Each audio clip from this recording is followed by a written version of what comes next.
एक तरफ अमेरिका के लड़ाकू विमान को ईरान मार गिरा रहा है, दूसरी तरफ अमेरिकी सेना और ट्रंप की टीम में खटपट युद्ध को लेकर होने लगी है।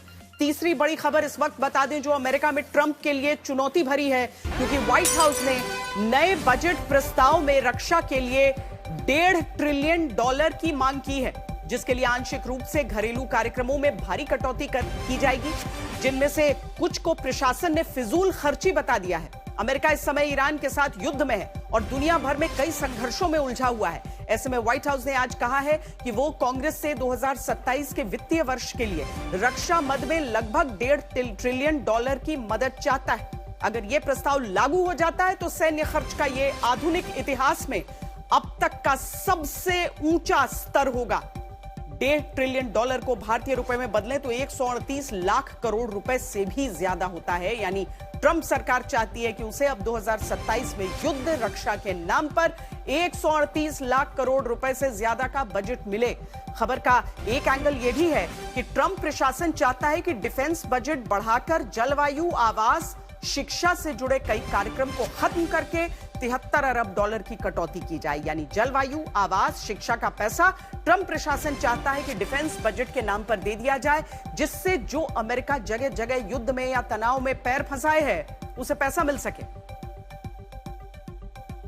सुमित, चिंताएं ऐसे ही कम नहीं थी अमेरिका के लिए। आज उसके पायलट्स का कम से कम हम मिसिंग इन एक्शन अभी कह सकते हैं, क्योंकि न तो उनके मारे जाने की खबर आ रही है, न उनके पकड़े जाने की खबर आ रही है।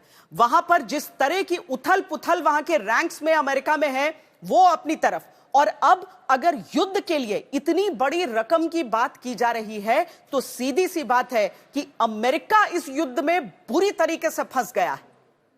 देखिए बिल्कुल, और आपको याद होगा कि डोनाल्ड ट्रंप जब सत्ता में भी आए थे तब वो इस बात को कहते थे कि देखिए लगातार अफगानिस्तान में वॉर लड़ने से, इराक में हमारी तैनाती से और लगातार मिडिल ईस्ट के बाकी देशों में हमारी तैनाती से हमारे ऊपर जीडीपी के ऊपर बहुत ज्यादा बोझ पड़ रहा है और ये लगातार बढ़ता जा रहा है। क्योंकि देखिए सिर्फ और सिर्फ बोझ सिर्फ युद्ध लड़ने का नहीं होता, उसमें जो कैजुअलिटीज होती है, जो पेंशन होती है, जो आर्म्स डिस्ट्रॉय होते हैं, उसका बोझ भी होता है। आपका करीबन आकलन किया जा रहा है कि $33 बिलियन से ज्यादा डॉलर से ज्यादा का खर्च अमेरिका उठा चुका है। अमेरिका के कई रेडार सिस्टम बर्बाद हो चुके हैं जिनका खर्चा इंक्लूड होता है। और सबसे इंपॉर्टेंट बात यह भी कि अमेरिका अगर चाहेगा, अगर अमेरिका इस युद्ध को यही खत्म नहीं करता तो इसमें एंगेजमेंट ज्यादा बढ़ेगी और प्रेशर डोनाल्ड ट्रंप पर ना सिर्फ आर्थिक रूप से रहेगा, डोमेस्टिक यानी लगातार लोग सड़कों पर, और यह भी आएगा कि कई अलायंस जो उनके नाटो देशों के कई लोग जो देश हैं वो अमेरिका के खिलाफ है इस युद्ध को लेकर। तो यह प्रेशर चारों तरफ से डोनाल्ड ट्रंप के सामने आ रहा है। और सबसे बड़ी सवाल यह कि अब जो लोग डोनाल्ड ट्रंप की कोर टीम कहे जाते थे वही उनके ऊपर सवाल खड़े कर रहे हैं। तो ऐसे में डोनाल्ड ट्रंप के लिए बहुत मुश्किल होगा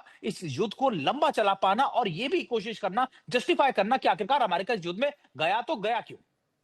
तो सीधी सी बात है कि अमेरिका मतलब युद्ध के दौरान किसी देश के लिए अच्छा दिन बुरा दिन होता है। आज का दिन पूरी तरीके से अमेरिका के लिए बुरा रहा है।